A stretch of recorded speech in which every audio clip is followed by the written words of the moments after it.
bel bonsoir tout le monde. Tu peut-être fait pour nous réaliser que ça qui j'ai fait, mais ça pas fait pour ces choix nous qui mettent. Est-ce ça nous ni en tête, ta nous, ou ça qui ta nous, pour qu'on pèse tête? Pas soude. Bel bonsoir peuple même, qu'espère que vous êtes bien. Vous connaissez déjà le rendez-vous hebdomadaire. Bienvenue dans votre émission Tchou pour tête. L'émission où on déconstruit, où on cherche de nouvelles alternatives, où on discute, où on reçoit des invités de qualité. Mais c'est votre émission Tchou pour tête. Et qui dit Tchou pour tête, ça y dit à Elrich. Comment vas-tu? On est là, nous la KGB. Toujours qu'à courir. Hein? Toujours qu'à courir. Oui. Faut pas trop dire ça. Comme ça, je vais finir par me convaincre que j'arrête de courir et que j'avance tranquillement. Mais sinon, ça va. Tout à fait. Ben ouais, en plus, en parlant de courir, tu vas nous expliquer une manifestation qui aura lieu prochainement. Mais bon, on va en parler tout à l'heure. C'est de ça qu'on va parler. On va en parler essentiellement. Donc, comme je disais, ce soir, nous allons parler écologie, température, entre autres. Et comme c'est indiqué juste en dessous, déclic matinique. On va l'expliquer dans un petit instant. Non, immédiatement même.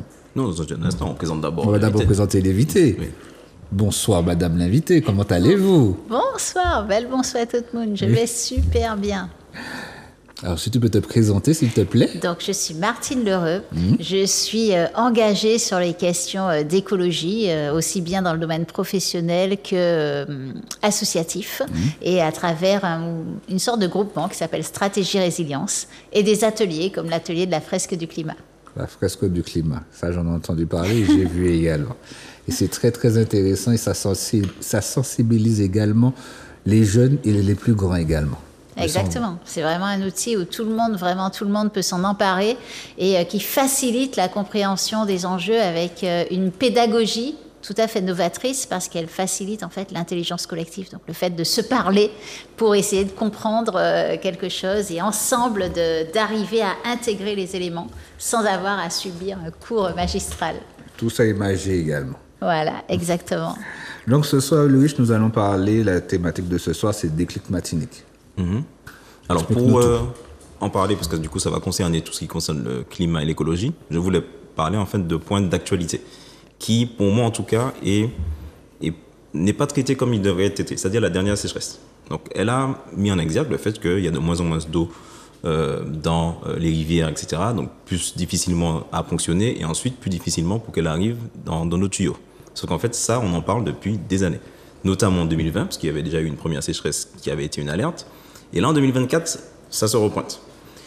Et là, du coup, il y a encore des difficultés. Il y a des collectifs d'usagers, en tout cas, qui se créent. Donc, au-delà de ceux du Lamentin, qui avaient déjà été créés, plus ceux du Sud, qui étaient déjà existants. Il y a ceux de Schellcher, il y a ceux de Saint-Joseph. Bref, il y a un ensemble de comités qui est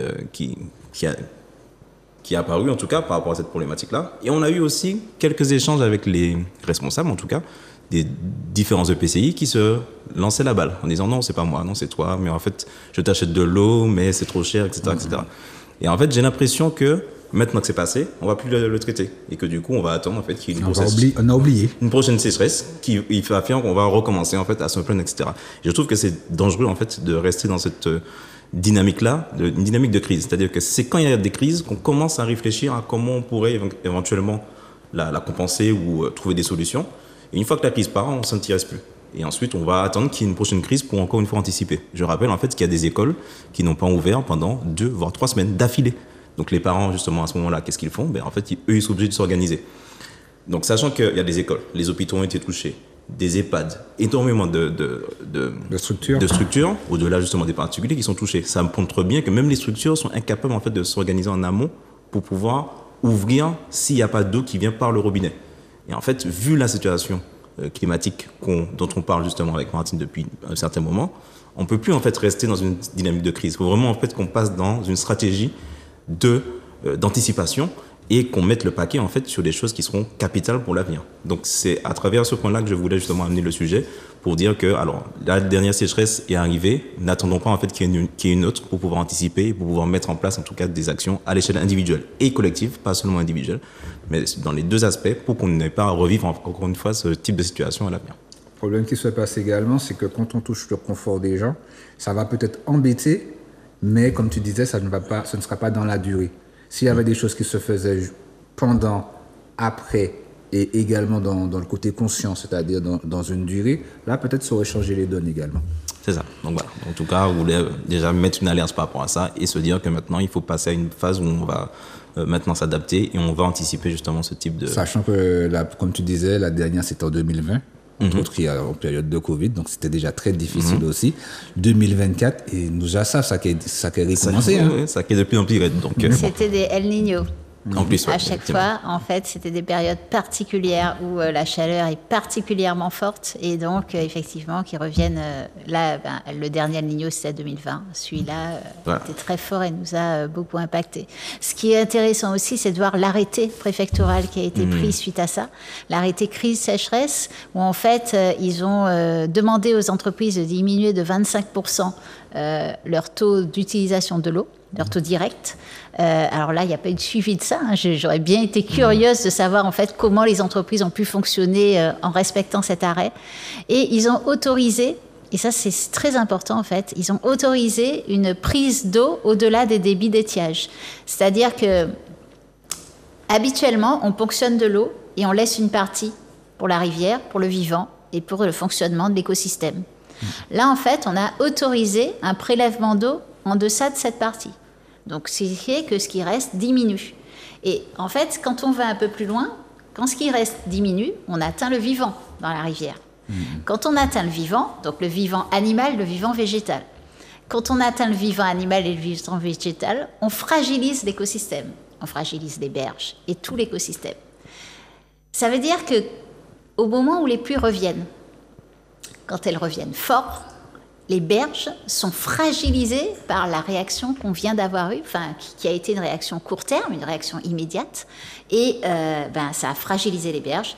La pluie tombe, elle tombe de plus en plus fort, et donc, si les berges sont fragilisées, tu vois bien que le risque d'inondation est encore plus fort, et donc, en fait, c'est nous qui allons le payer un peu plus tard. Donc voilà, il faut faire aussi attention à la systémique des décisions et ce qu'on dit très souvent, c'est que des fois on prend une décision pour un problème, mais on n'imagine pas derrière l'ampleur de ce que ça peut générer qui pourrait être peut-être plus grave ou plus important que le fait de réduire et qui de peut pas engendrer de plus gros problèmes. C'est ça. Voilà, donc maintenant qu'on a fait l'introduction, alors on va parler justement de l'événement Déclic Matinique. Qu'est-ce qu'il y a depuis quand existe cet événement-là? Alors, c'est la 3e édition. Donc, la première édition, on l'a lancée en 2021. On n'a pas fait en 2022, on l'a fait un temps ensuite en 2023. Et là, c'est la 3e édition, donc en 2024. La première édition, c'était vraiment un tout petit comité et c'était à Fort-de-France. C'était vraiment pour tester. C'était lors d'une journée climat. C'était aussi avec le Covid. C'était pas trop évident d'organiser des choses. Et t'es masqué. Ouais, exactement. Enfin, c'était pas simple à organiser et c'était avec d'Antillais d'ailleurs. Donc, vous voyez, un lieu pas très grand non plus qui nous a permis de commencer en fait à rôder et à nous lancer sur organiser un événement climat à destination des citoyens.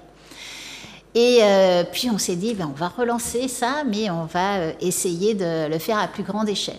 La question s'est posée du lieu, et du coup on a cherché plusieurs endroits.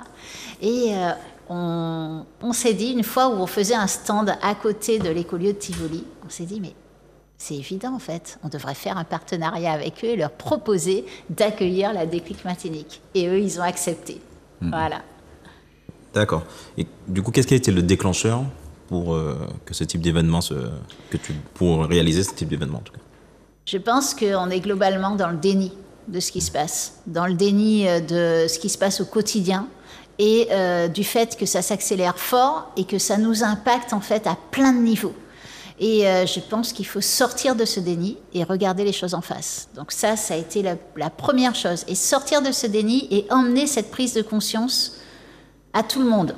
Pas seulement à des personnes qui se sentiraient autorisées à l'être, mais vraiment à tout le monde. Donc, on a aussi remarqué à chaque fois, parce qu'on fait beaucoup de stands, on participe à beaucoup de manifestations, et on a remarqué que toutes les manifestations, souvent sur le climat, étaient quand même à tendance très métropolitaine.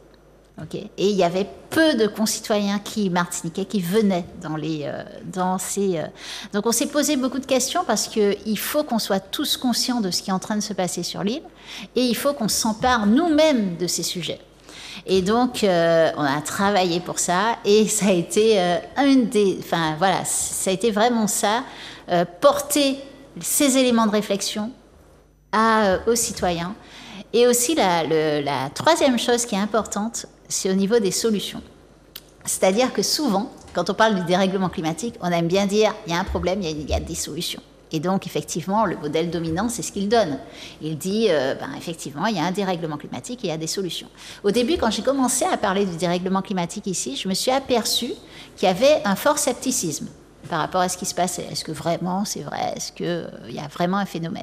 Et en essayant de comprendre pourquoi il y avait ce doute, j'ai compris que les gens, en fait, faisaient une corrélation très forte entre le problème et toutes les solutions. Et effectivement, alors les gens disent, il y a un dérèglement climatique, derrière, on veut nous vendre une voiture électrique, mais on sait bien qu'une voiture électrique, nous, on est au pétrole, et de toute façon, ça ne peut pas fonctionner chez nous, un SUV électrique, et puis un SUV électrique, ça n'a rien d'écologique. Donc, je me suis aperçue, en fait, que le fait d'avoir des solutions dominantes qui ne sont pas forcément adaptées à chez nous, et de les présenter comme solution pour chez nous était aussi un problème. Et or, si on ne s'empare pas de la compréhension du problème, comment faire pour formuler des choses qui nous iraient vraiment?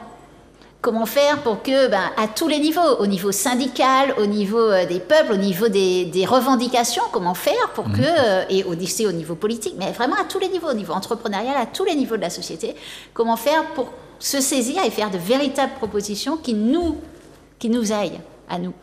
Voilà, c'est vraiment parti de l'ensemble de ces constats-là où on s'est dit, on va proposer une alternative par rapport à ce qui se passe, ou en complément, parce que je pense que le climat, franchement, si c'est traité 150 fois, eh bien c'est 150 fois de chouette, et s'il y a une 151e fois, eh bien elle est toujours bienvenue. Surtout ce déni-là, c'est dommage parce qu'on le constate dans notre quotidien. Quand on parle de sécheresse, quand je te dis, il fait super chaud aujourd'hui, on le constate tous les jours avec il y a une chaleur. Ouais. En plus avec les sargasses, on est rigide de par l'écologie. Donc on ne peut pas faire comme si qu'il n'y a pas de problème. Ouais, c'est vrai. Alors je te dirais que depuis 1 an et quelques, depuis ces chaleurs un peu plus fortes qu'on a connues, intenses, effectivement, il y a des personnes qui, encore une fois dans les stands ou dans les ateliers, qui nous disent on n'y croyait pas trop, mais en fait... Quand on a vu la chaleur là, on a commencé à se dire, là, il se passe quelque chose qui n'est pas tout à fait normal. Et du coup, effectivement, l'écoute a été plus grande et du coup, la possibilité en fait de s'exprimer et de commencer parce que pour se saisir du problème, il faut que la personne accepte d'écouter. Ou accepte de participer, ou accepte d'être sensibilisée à un moment. Donc, il faut qu'elle donne de son temps. Et ça, c'est pas simple non plus. Voilà. Donc la déclic matinique, c'est aussi, l'idée derrière, c'est aussi de sensibiliser, mais en amenant aussi d'autres choses qui sont aussi des formes de sensibilisation, qui sont très reliées au climat, mais qui n'en parlent pas directement, mais qui sont plus reliées au vivant, et qui peut-être à nous parlent aussi beaucoup plus. C'est-à-dire ? Par exemple, c'était l'idée, tu sais, depuis 2 ans, on fait du tressage bakwa et du tressage avec des fibres de la transformation de fibres de coco. C'est-à-dire que tu vas prendre donc un élément à partir du vivant, tu vas le transformer de tes mains et en faire quelque chose. Tu vas apprendre à faire ça. Ça, en fait, tu vas passer un moment où tu vas travailler de la fibre végétale qui était vivante et tu vas en faire quelque chose.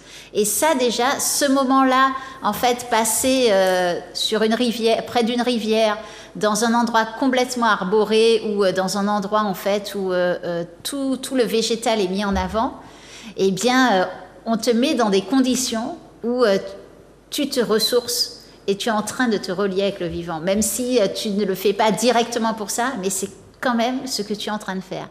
Et c'était marrant parce que, je vais te dire, l'an dernier, j'ai noté que les personnes, quand elles arrivaient, elles avaient leur stress de la semaine et tout. Au bout d'un moment, en fait, de cheminement dans le parcours de l'écolieu, elles étaient détendues. Tu voyais sur leur visage, en fait, les traits s'apaiser et des personnes détendues. Parce que c'est quand même un endroit particulier où tu as à la fois une plantothèque nutritionnelle, une plantothèque médicinale, et tu as aussi des aménagements de berges très arborés. Et donc, c'est un endroit où beaucoup d'écosystèmes sont présents.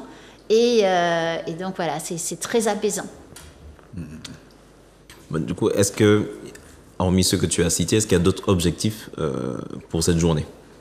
Oui, alors, donc, ce qui est vraiment important, c'est de ressortir de là avec une sensibilisation sur le climat. Donc, du coup, on s'est allié avec Météo France pour faire cette journée, parce que ça nous apparaissait, et c'est d'ailleurs, on s'est allié avec Météo France depuis un moment, pour vraiment, scientifiquement, pouvoir exprimer et expliquer ce qui se passe chez nous. Parce que les rapports descendent pas à un niveau très fin sur la Martinique, d'accord?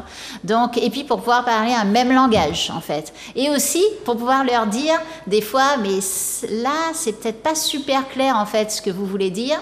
Et donc, nous, on a du mal à se saisir de cette donnée-là pour la porter à la population. Donc, si vous l'écrivez comme ça, peut-être qu'ils vont pas comprendre que c'est un problème ou quelque chose.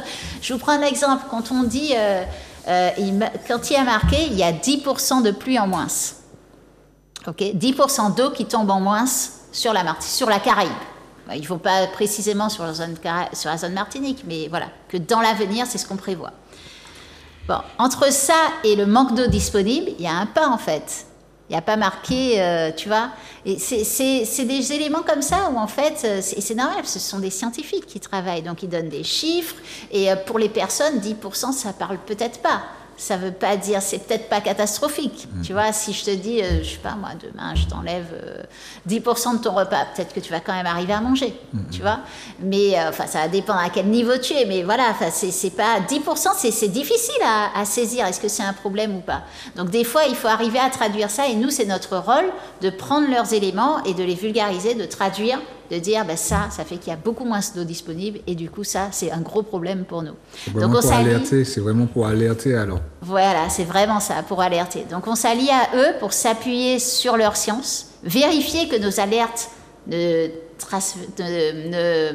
change pas non plus la donne, qu'on ne soit pas ni trop ni pas assez, mais qu'on soit dans le ton juste et bien avancer vraiment en partenariat avec eux. Et donc on fait un travail où notamment on travaille ensemble sur des infographies et on fait des conférences ensemble et on fait des stands ensemble. Et donc la Déclic, on a décidé en fait de la faire ensemble pour ça.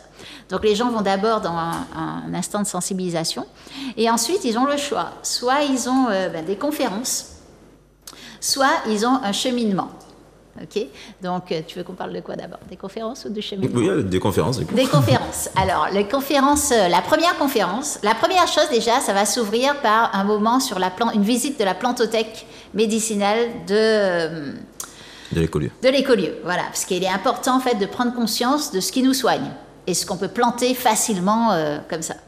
Ensuite, donc ça, c'est de 8h à 8h30, je crois. Ensuite, on va sur les conférences et on va ouvrir par une conférence sur les enjeux et donc les enjeux et les impacts pour la Martinique.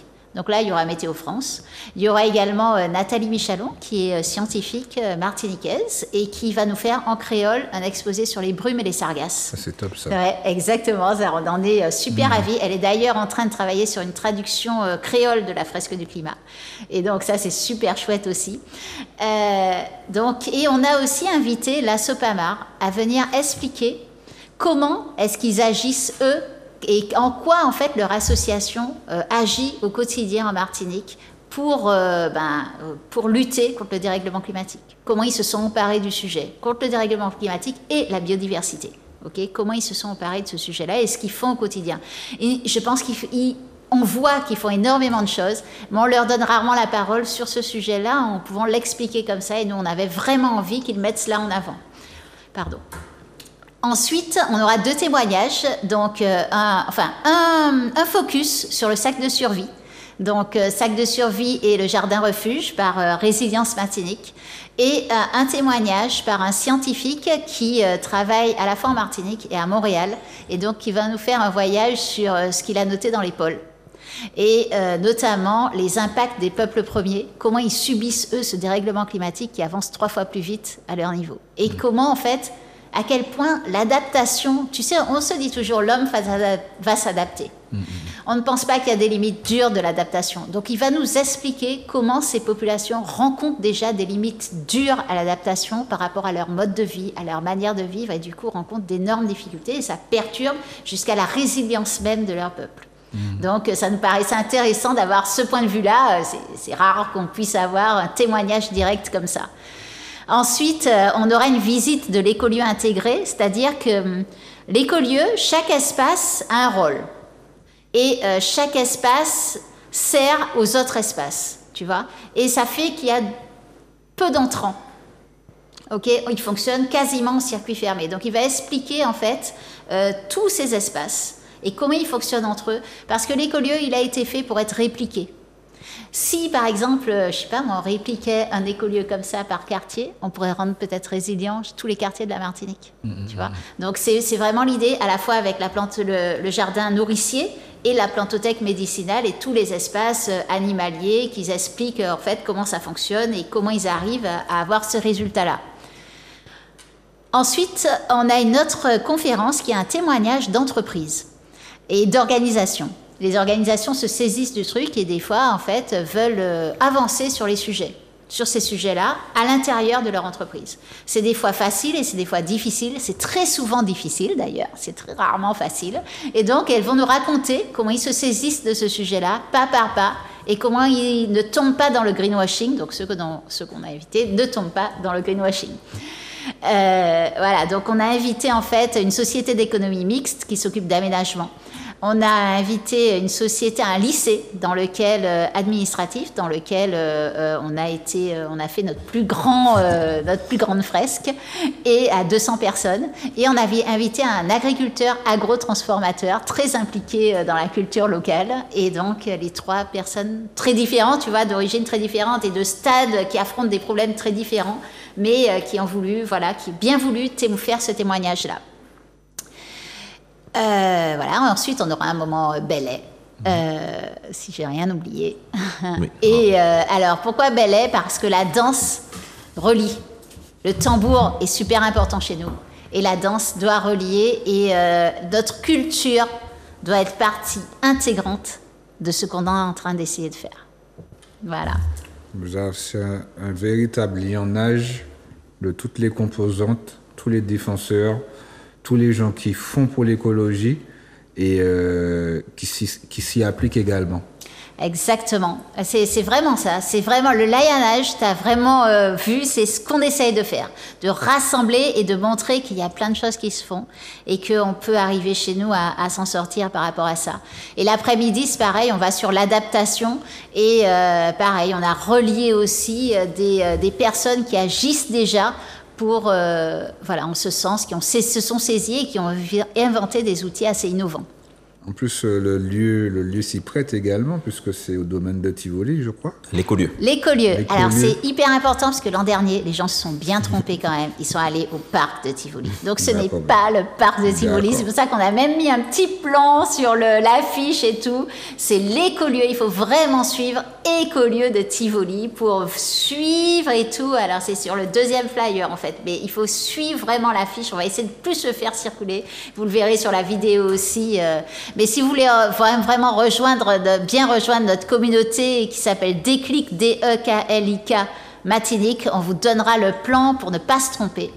Et si vous faites n'importe quel Google ou n'importe quoi, Waze, vous arrivez maintenant au parking de l'écolieu. Parce que c'est important, déjà que les gens puissent y participer, puissent comprendre également et puissent véritablement constater qu'il y a un problème et les solutions passent par nous-mêmes aussi. Ouais, c'est ça. Alors, ce que tu dis, c'est dans l'espace sensibilisation, en fait. On a, dans le cheminement, on fait une sensibilisation.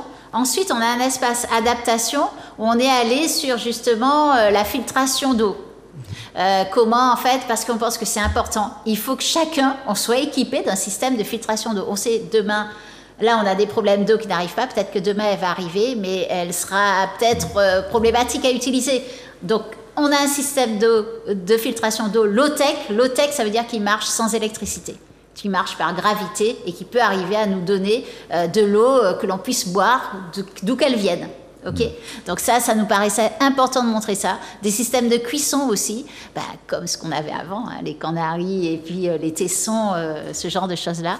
On va faire aussi un focus sur l'alimentation. On a choisi 3 plantes. Et 3 plantes qui se plantent très facilement. C'est-à-dire tu coupes un bout, tu mets dans la terre et ça pousse. Qui a poussé. Exactement. C'est le moringa, c'est le chaya et c'est le rosier de Barbade. Les 3 sont très protéinés, ont des protéines végétales et plein d'autres vertus. Le moringa, on l'appelle l'arbre de vie.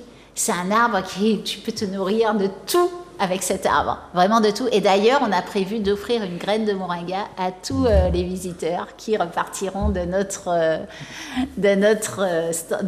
manifestation. Donc, il devrait y avoir des moringas partout après cette manifestation. Exactement, c'est vraiment le but parce que c'est tellement facile et en plus c'est facile à utiliser.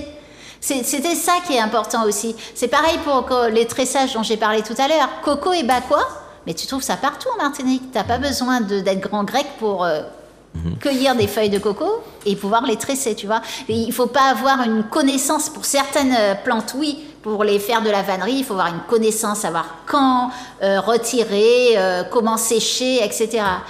Là, ce sont des choses assez simples et qu'on trouve partout. Donc, on a essayé à chaque fois d'être attentif à ça, de donner des éléments, mais qui soient accessibles à tous et dont on puisse s'emparer sans avoir de grande cuisine, ni un grand jardin, ni un petit endroit, un chaya, on peut mettre ça en pot, hein, et on peut faire de tout avec. Tu vois, donc voilà, c'était vraiment le principe de ça, donc l'alimentation. Et quand on descend, en fait, donc l'écolieu, tu passes d'abord le premier niveau, on va dire, avec toute la plantation et les plantes nutritionnelles, médicinales et le coin des animaux, donc là où il y a tous les stands dont je t'ai parlé. Tu descends sur les berges de rivière. Là, on a un deuxième stand de sensibilisation qui sera plus sur la biodiversité et les limites planétaires. De manière à pouvoir expliquer que le climat, ce n'est qu'un symptôme de notre société. Le climat qui se dégrade, c'est un symptôme de la manière dont on déroule nos sociétés. On est en train de tuer toute la biodiversité. On est dans la 6e extinction de masse. C'est pas rien. La 5e, c'était les dinosaures, tu vois. Et d'expliquer que le climat, ce n'est que la 3e raison de cette extinction. Ça veut dire qu'il y en a une première et une deuxième. La première, c'est la surexploitation. La deuxième, c'est la perte des habitats. La 4e, c'est la pollution. Et la 5e, ce sont les espèces invasives. Tu vois, donc le climat, c'est la 3e. Les espèces quoi? Les espèces invasives, c'est-à-dire les espèces exotiques envahissantes, comme par exemple le poisson-lion, des espèces qui ne sont pas d'un endroit, qui sont venues coloniser un autre endroit, en fait, et qui n'ont pas forcément de prédateurs, et qui s'étendent. Et en s'étendant, elle tue l'espèce... alors, les iguanes, par exemple, c'est un bon exemple aussi, tu vois. Et puis, il y a beaucoup de végétales aussi. Il y a les langues de belle-mère, enfin, il y a... Mais qui, par ailleurs, ont d'autres vertus, d'ailleurs. Pour les langues de belle-mère, elles ont plein de vertus médicinales. Mais ce sont... c'est un problème pour notre faune endémique, ok, parce que ça l'éteint au fur et à mesure. Ça la fragilise. Et or, on a besoin d'une diversité dans cette biodiversité qu'on est en train de perdre, quoi. Mais cette diversité, c'est ce qui peut nous rendre résilients, tu vois. Maintenir les mangroves, c'est ce qui peut nous rendre résilients. Donc, on a un stand sur ça. Et ensuite, quand tu parlais des solutions, on a un stand qui est le clou final pour nous, le passage obligé, c'est le stand des récits. C'est-à-dire qu'une fois que les personnes ont pris conscience de tout ça, on les invite à faire un récit 2028. Et on leur donne un récit sous contrainte. D'accord, c'est-à-dire qu'on leur donne quelques contraintes. Il y a un peu moins de pétrole. Il y a le dérèglement climatique Alors, pourquoi un peu moins de pétrole? On ne l'a pas sorti de notre chapeau. Hein, c'est la stratégie nationale bas carbone de la France. Il devrait y avoir un tiers de moins de pétrole en 2028. Il y a moins le dérèglement climatique s'exprime plus. Donc, tu l'as dit, il fait très chaud. Quand il fait très chaud, on travaille plus difficilement dehors. On fait beaucoup moins de choses et on les fait beaucoup moins rapidement. Donc, ça veut dire qu'on prend dans les délais. Mais pareil, quand il y a des pluies diluviennes, ça ralentit, en fait, ça modifie toute notre activité économique au final. Donc, on imagine tout ça et on se place dans un moment où on se dit, on est en 2028, on a réussi. On a réussi à atténuer la vulnérabilité des populations. Qu'est-ce qu'on a pu faire pour cela? Et là, eh bien, les gens créent des récits. Et pour nous, ces récits sont très importants. On voudrait vraiment faire quelque chose pour les mettre à disposition de tout le monde. Et pour dire enfin, voilà les solutions de par notre population. D'accord. D'ailleurs, pourquoi c'est important pour toi de faire les récits? Parce que c'est vraiment... souvent, on entend de la part des politiques, non mais on ne peut pas faire ça, les Martiniquais, ils ne sont pas du tout prêts à ça. Par exemple, pour le vélo. Tout le monde nous dit, non, aucun Martiniquais ne veut prendre le vélo. Mais à chaque fois qu'on fait des ateliers, à chaque fois qu'on explique réellement ce qui se passe, à chaque fois, les gens nous disent, non mais nous, on serait prêts à rouler à vélo. Par contre, on risque notre vie. Donc on ne veut pas risquer notre vie. On voudrait rouler à vélo des endroits ombragés et qu'on puisse en profiter et puis que le vélo électrique ne soit pas aussi cher. Mais ça, par contre, on peut entendre ça. Mais ça ne veut pas dire que les Martiniquais ne sont pas prêts à faire ça. Non, la plupart du temps, en fait, quand on fait une journée complète d'atelier où on parle climat et on parle autres enjeux, on parle aussi écologie décoloniale, là, à ce moment-là, mais les gens, ils sortent plein de choses. Tu vois? Alors d'ailleurs, j'ai oublié, effectivement, dans le stand biodiversité et limites planétaires, on a aussi un stand écologie décoloniale. Ça, c'est très important pour en revenir tout à l'heure. Et je finis sur les récits. Cette construction, et elle est très en lien, en fait, avec l'écologie décoloniale, cette volonté de construction de récits. Ça doit venir de nous. Et ça doit être affiché que, eh bien, on a vraiment envie de changer de quelque chose d'autre. Et on est prêt à certaines bascules, on est bien plus prêt que le disent certains politiques.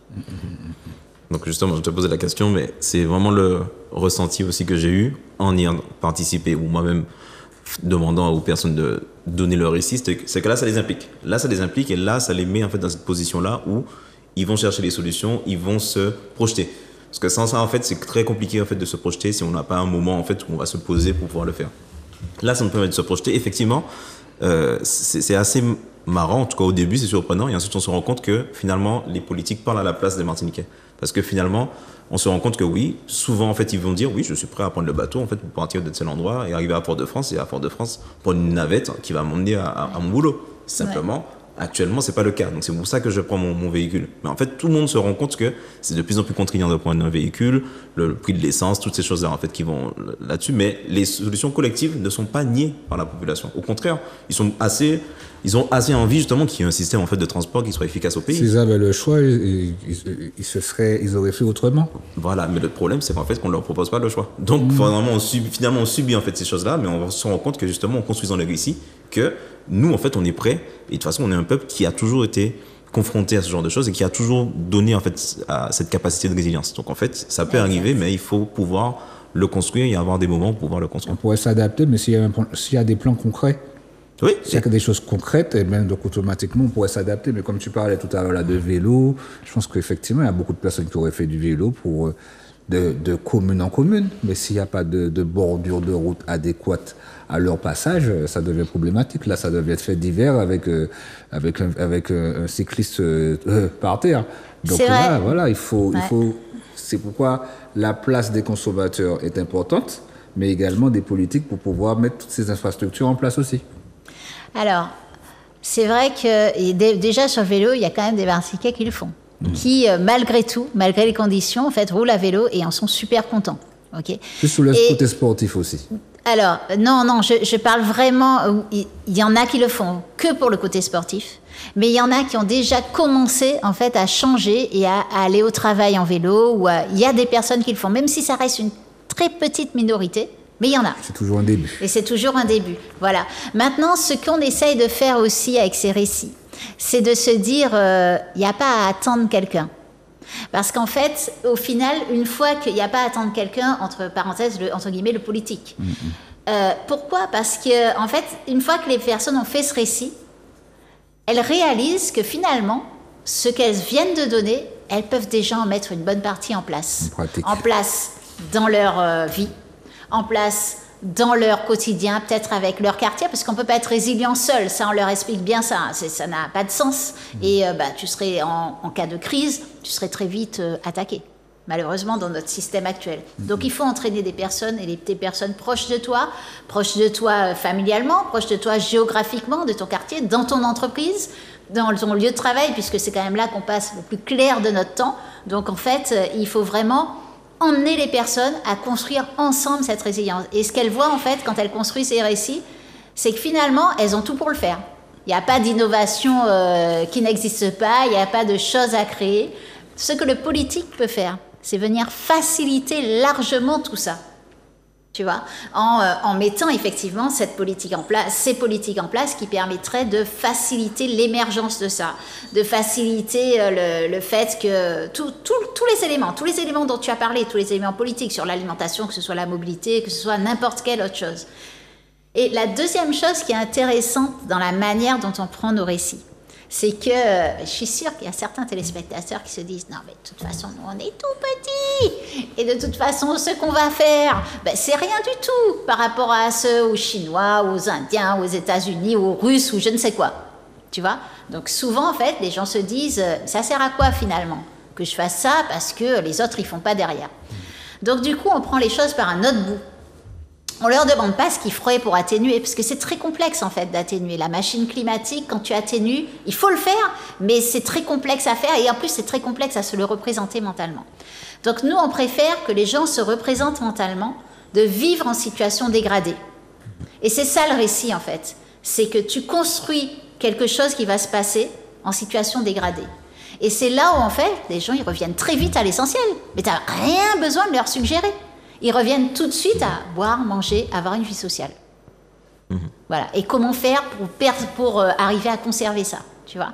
Et là, en fait, à vivre plus proche de chez soi, etc. Et ils prennent des choses logiques, garder une certaine solidarité, remettre des choses en pratique qu'on a perdues du fait de notre vie très individualiste. Et voilà, quoi. Donc, c'est ce qui est important aussi dans ces récits, c'est cette émergence, en fait, le côté en fait on peut pas réfléchir parce que on est trop petit pour faire ou ça sert à rien. Là ça sert pas à rien parce que c'est en train d'arriver et la preuve tu as ouvert Marseille Ulrich, on n'avait pas d'eau. Moi je suis restée 11 jours sans eau.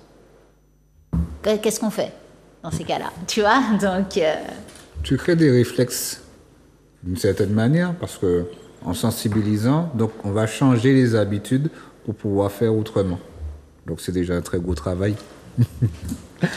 On va continuer? Oui, du coup, est-ce que, parce que dedans, justement, on va en parler de l'ENJ, est-ce que tu peux nous présenter rapidement ce que c'est que l'ENJ? L'entité naturelle juridique, c'est donner des droits à la nature. Donc c'est un outil qui a commencé avec la Pachamama et où en fait la Pachamama, du coup alors c'est en Équateur, c'est bien ça, voilà, et où en fait c'est eux qui ont démarré avec ça. Il fallait dire que il fallait que la nature puisse se défendre elle-même, d'accord? Et donc le principe c'est de lui dire tu es comme une personne, ok? Et tu as le droit de te défendre si on t'attaque. C'est ça, en fait, l'entité naturelle juridique. Et de reconnaître un espace où, alors en Martinique, ça s'est fait, par exemple, avec Sauver la vie saline. Donc, c'est eux qui vont intervenir. Donc, c'est tout l'espace des salines est un peu plus élargi. De reconnaître cet espace-là comme vivant et comme intègre, comme ayant le droit de se dire « tu n'as pas le droit de m'attaquer, tu n'as pas le droit de m'empêcher de fonctionner. » Et si tu le fais, eh ben je t'attaque en justice. Et je t'attaque en justice via des représentants, en fait, c'est comme ça que ça se passe. Alors après, ça dépend, soit il y a 1 ou 2 représentants qui sont habilités à attaquer en justice au nom de l'entité naturelle juridique, soit c'est toute la population, n'importe qui, ça dépend vraiment des endroits quand ça s'est fait. Et c'est aller beaucoup plus loin sur le droit de l'environnement parce que on estime que la nature a une voix. Et donc, on a beaucoup été aidé en Martinique par Victor David. Et c'est Garcin Malsa qui a porté avec une énergie incroyable, comme d'habitude, et qui a été suivi donc de plein d'associations, de l'ASOPAMAR, la PNE, etc., et d'autres associations et des personnes très engagées qui ont tout fait pour qu'il y ait une déclaration pour sauver la vie saline. Voilà. Donc, si vous cherchez sur Internet, sauver la vie saline, vous allez trouver cela. Donc, c'est difficile. Hein. Ça a été fait en Corse, par exemple, aussi, avant nous. Ce n'est pas reconnu par le droit français. D'accord ? Ce n'est pas dans la Constitution française pour l'instant. Mais de plus en plus, s'il y en a de plus en plus, on peut aussi forcer les choses et bousculer les choses pour donner ces droits à la nature et qu'on arrête de se dire on peut tout faire. Il y a un travail qui s'effectue avec l'ONF. Ouais. Ça se passe très très bien, c'est assez difficile. Comment ça se passe? Avec l'ONF, en fait, si tu veux, notamment avec Sauver la vie saline, c'était avec toutes les personnes, c'est un grand site, donc c'est avec toutes les personnes qui s'occupent du grand site, en fait, toutes les entités qui doivent être sur la table. Et on voit bien qu'il y a différents intérêts, mais il y a aussi, c'est marrant parce que je te dirais que deux choses s'expriment. L'économie, mais en même temps, les personnes, on sent qu'elles veulent aussi, sont d'accord avec le fait de protéger la nature. Mais elles répondent aussi à un mandat. Et donc, des fois, on sent que la personne elle-même est engagée, qu'elle n'a pas tout pouvoir, mais que voilà. Donc, ça peut entraîner des difficultés, mais quand même, on voit que c'est une démarche qui touche quand même les personnes. Et ça permet aussi de mettre aussi toutes ces instances qui doivent protéger la nature devant leurs responsabilités quand elle ne l'est pas. Donc, c'est aussi ce gros travail de fond des associations pour arriver à démontrer les infractions, etc. Et ça paraît peut-être des petites gouttes d'eau, mais par exemple, empêcher le fonctionnement ou casser le fonctionnement de l'écosystème, c'est casser un cycle. Quand on casse un cycle, on le rend vulnérable. Quand on le rend vulnérable, il perd sa résilience. Et du coup, face au dérèglement climatique, il est encore plus fragile que ce qu'il ne l'est déjà. Donc ce travail-là est vraiment très très important sur les entités naturelles juridiques. Donner une voix à la nature. D'accord. Les anges, comme dit Victor David. Et d'ailleurs, si on veut aller plus loin et donner une voix aux peuples colonisés, est-ce que tu peux nous dire 2 mots sur l'écologie décoloniale? Donc l'écologie décoloniale, on la défend à travers notamment l'observatoire Terre-Monde, qui est porté par Malcolm Ferdinand et Rebecca Rogli. Donc Malcolm Ferdinand, je pense qu'il n'est plus à présenter. Peut-être que vous l'avez déjà reçu ici, mais non, vous devriez, à sa prochaine visite, il faut absolument c'est ce qu'on tente à chaque fois. C'est compliqué. Je comprends, il est très, très, très sollicité. Et donc il a déjà écrit 2 livres, l'écologie décoloniale et l'écologie politique l'écologie vue depuis les Outre-mer. Et vraiment, et ils ont écrit dernièrement une revue Plurivers qui a publié un premier tome sur Décolonisons le changement climatique. Donc vous voyez, ils expliquent à quel point en fait il faut absolument décoloniser à l'intérieur pour redonner sa place aux vivants. Humains et non-humains doivent être considérés à part égale, mais aussi tous les humains doivent être considérés à part égale. Et on sait bien que dans nos territoires, mais on ne fonctionne pas, notre économie fonctionne toujours avec des relents post-coloniaux. Et donc, toute la manière dont sont bâties les relations, d'ailleurs, je vais m'appuyer sur ça pour dire ça, sur un rapport. Le rapport Marzin, donc, qui a été écrit par le CIRAD et financé par l'AFD. Donc, ce ne sont pas des militants, on est d'accord. Okay. Ils décrivent bien, au tout début de leur rapport, j'ai même le numéro de la page, si vous allez chercher, c'est page 9. Okay. Ils décrivent bien que la Martinique vit toujours dans un système de plantation. C'est une économie de plantation. Et donc, ils décrivent tout le système et ils décrivent à quel point, en fait, tout ce qu'on dit que de toute façon la France envoie des subventions, etc. sur la Martinique, mais c'est juste pour contrebalancer un système que la France ne règle pas.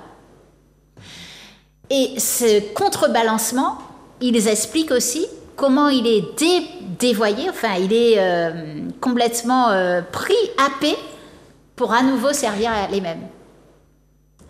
Donc c'est très intéressant comme rapport et je vous invite, ça s'appelle Freins et leviers à l'autosuffisance en Outre-mer. C'est vraiment très intéressant, je vous invite à le lire. Hein.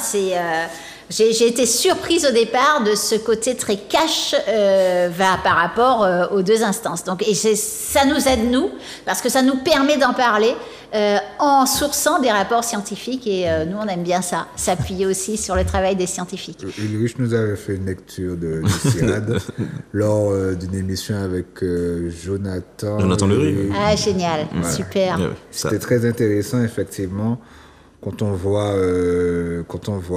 nous as lu ça, on a pu constater que les choses n'avancent pas vraiment, hein, Voilà, en termes de conscience. Hein. Ce sont des gens plus ou moins neutres, en tout cas plus neutres que des militants, qui disent ce que les militants disent. C'est pour bien crédibiliser en fait la parole de certains militants qui sont décrédibilisés parce qu'ils sont militants. Et là, justement, c'est de voir que des personnes en fait qui sont des chercheurs, en fait, l'ont démontré concrètement, et que maintenant c'est pas une fiction, c'est une réalité et qu'il faut la prendre en considération. Exactement. Et quand tu dis nous, justement, quel est le profil des bénévoles qui aident à l'événement? Alors, les bénévoles, c'est souvent des fresqueurs du climat. Donc, des personnes qui sont animateurs et animatrices de la fresque du climat et qui sont engagées sur ces questions-là.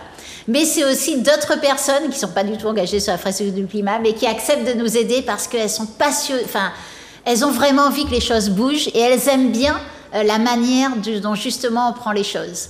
Et par cohérence avec notre manifestation, on a tu sais, il y a toujours un signe de reconnaissance sur les bénévoles. Généralement, c'est un t-shirt made in China, floqué du nom de la manifestation. T'es d'accord?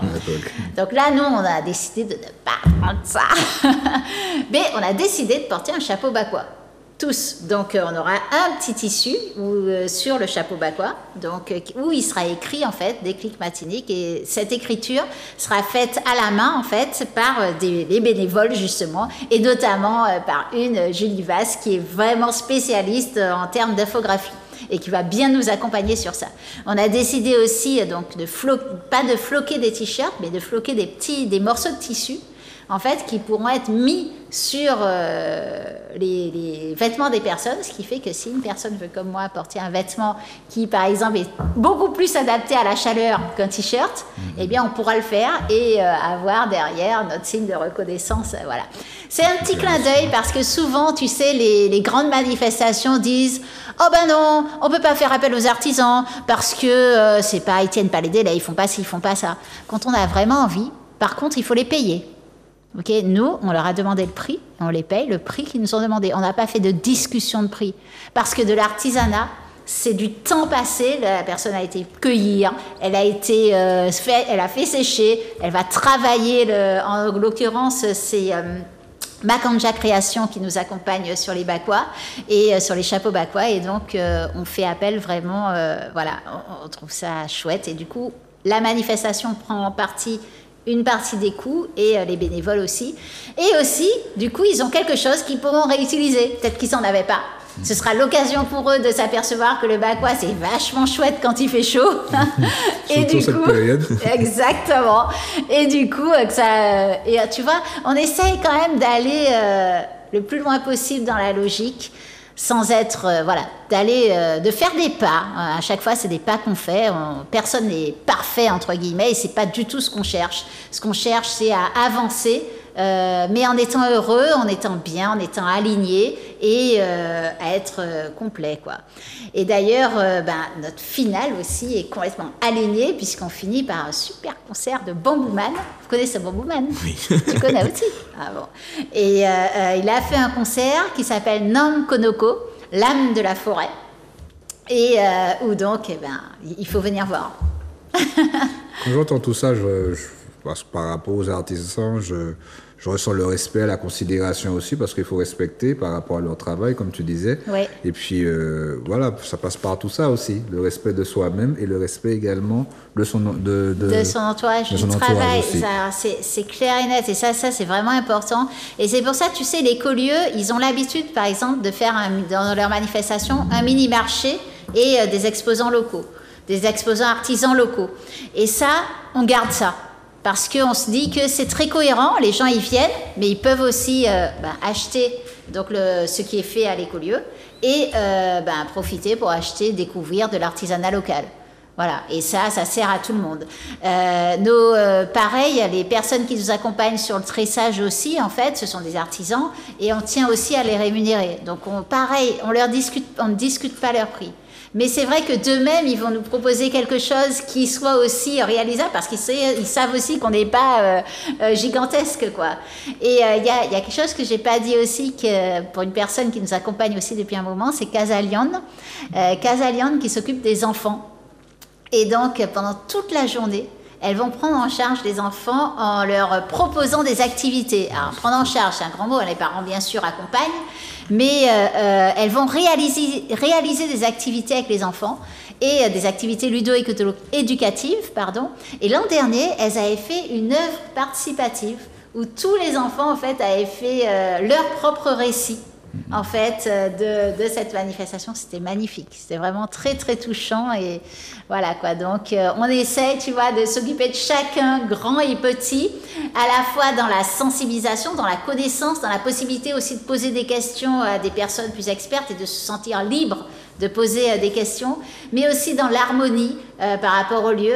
On a beaucoup parlé de chaleur. C'est un lieu où il fait... Alors, en haut, il fait un peu plus chaud qu'en bas.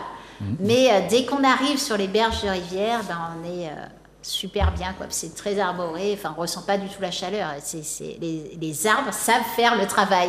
C'est là qu'on s'aperçoit que les arbres savent faire le travail. Il faut juste renaturer, il faut juste en remettre, quoi. La transmission, je constate que ce soit les grands, petits, tout le monde aura l'information. Et c'est ça le plus important aussi, de retransmettre et de sensibiliser également.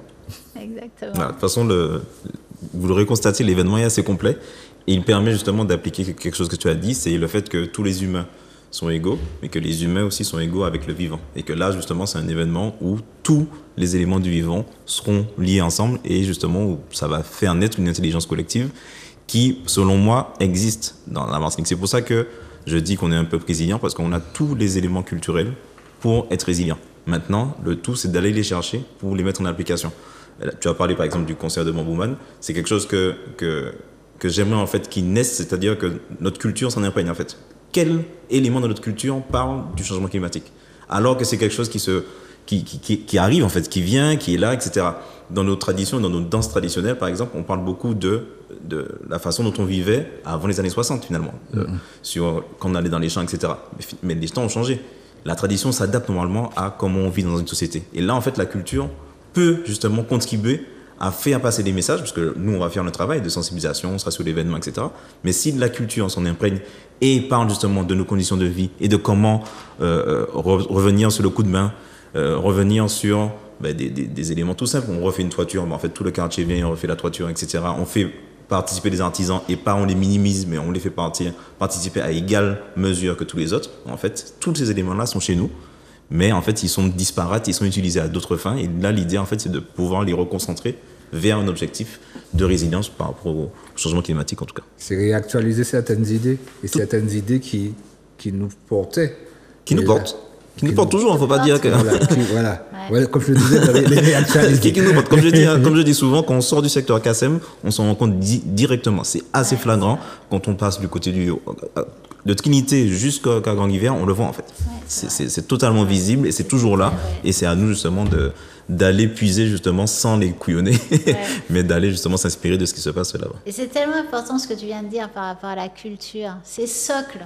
Si la culture ne s'empare pas de ces sujets-là, on va perdre. C'est quand la culture va s'emparer pleinement de ces sujets-là que là, on réussira ensemble. Parce que la culture, c'est le moyen de toucher tout le monde facilement, en fait. Par le cœur, par ce qui fonctionne, tu vois. Par d'autres biais, par la vibration. C'est pour ça qu'on a tenu... J'ai dit tout à l'heure rapidement un moment danse, un moment ballet. En fait, c'est plus profond que ça. On a voulu qu'il y ait une explication par des gens qui pratiquent le ballet et la capoeira, qu'ils fassent un passage de pourquoi c'est important dans notre vie de passer ces moments-là, de revenir, d'aller vers les choses traditionnelles et à quel point ça nous rapproche de la terre, à quel point ça nous rapproche de vivant, à quel point ça nous rapproche de notre histoire, de nos ancêtres. Et voilà, et à quel point ça nous relie par rapport, comme tu viens de dire, aux problématiques actuelles. Ok, bon, on arrive à la fin de l'émission.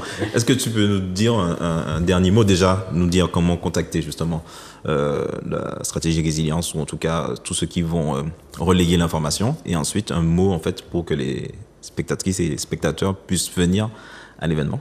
Alors, Déclic Matinique, donc D-E-K-L-I-K Matinique. On a une page Facebook et une communauté WhatsApp. Donc, vous pouvez nous contacter en tapant ces mots-là, Déclic, D-E-K-L-I-K, Matinique, M-A-T-I-N-I-K. Et on sera ravis que vous veniez à notre événement. venir, il faut venir, il faut venir, il faut nous raconter vraiment ce que vous avez sur le cœur, ce que vous avez envie de voir apparaître chez nous. Et c'est pas souvent en fait qu'on a cette occasion-là. Et je vous promets qu'on fera tout derrière le travail pour mettre en lumière tout ce qui aura été dit et donné comme récit pendant cette journée-là. Il faut venir pour mieux se protéger, mieux protéger sa famille, mieux arriver à s'en sortir dans les différents enjeux et donner vraiment l'importance de sa voix. Et puis parce qu'on va passer de super bons moments et avec tout ce qu'on a concocté, je pense que on s'amusera vraiment bien tous ensemble. Ta motivation me fait plaisir. Merci. Non, ta motivation me fait plaisir et par rapport à tout ça, je rappelle, c'est le 22 juin. Oui. Donc j'invite tous les Martiniquais Oui. à s'y rendre, à l'Écolieu, à Tivoli, À Tivoli, Fort de France. Fort-de-France, pour non seulement apprendre, connaître, et puis également constater que l'état d'urgence, c'est maintenant. Hein. Ouais. Il faut s'y donner maintenant, c'est pas dans un an. Je me rappelle, lors d'une émission, je crois qu'en 2025, on devrait avoir pris, je crois, 1,5 degré. Exactement. Eh bien, vois-tu, tu te rappelles de ça, c'est rigolo. Effectivement, eh bien, je vais te dire. Je t'avais dit effectivement que l'organisme météo mondial disait qu'en 2023, écrivait que en 2025, la planète connaîtrait à certains moments de l'année 1,5 degré. En novembre 2023, la planète a connu 2 degrés. Ça veut dire ce que ça veut dire. Hein. Donc, en tout cas, comprenons bien, en tout cas, qu'il y a on doit agir collectivement et qu'on ne doit pas se sentir comme justement un petit caillou à l'échelle mondiale. Non, des fois, en fait, les choses partent des petits cailloux et qu'on a déjà même montré en Martinique qu'on peut être à l'avant-garde de certains sujets. On est dedans, on est justement à l'avant-garde et faisons en sorte justement de chacun amener notre contribution et de venir justement pour y contribuer. Même si on est sceptique, de venir voir justement, de venir échanger avec les personnes qui se sont qui ont une certaine expertise justement et qui se sont impliqués à faire cet événement-là parce que justement ça permet de construire des choses qui sont assez intéressantes pour notre futur. Commençons par nous. Voilà, par nous-mêmes pour nous-mêmes. Par nous-mêmes et pour nous-mêmes. En tout cas, je te remercie grandement, Martine, pour toutes ces explications. Dis avec passion, parce qu'effectivement, je te sens passionné à travers non seulement ce combat, ce côté militant, donc félicitations encore. Merci beaucoup, merci. De rien. J'espère en tout cas que vous avez apprécié cette émission ce soir. Je rappelle, le 22, à partir de 8h, 17h30, Écolieu de Tivoli, à Fort-de-France. Faut venir, l'entrée est gratuite. Venez. Vous avez entendu, c'est gratuit, donc vous n'êtes pas ni excuse. Donc voilà. Bon, Louis, vous déjà savez, téléspectateurs, téléspectatrices, à une prochaine, bonne soirée à vous. Bel bonsoir tout le monde. Tu peut-être fait pour nous réaliser que ça qui j'ai fait, mais ça pas fait pour ces choix nous qui mettent. Est-ce ça nous ni en tête, ta nous, ou ça qui ta nous, pour qu'on pèse tête? Pas sous.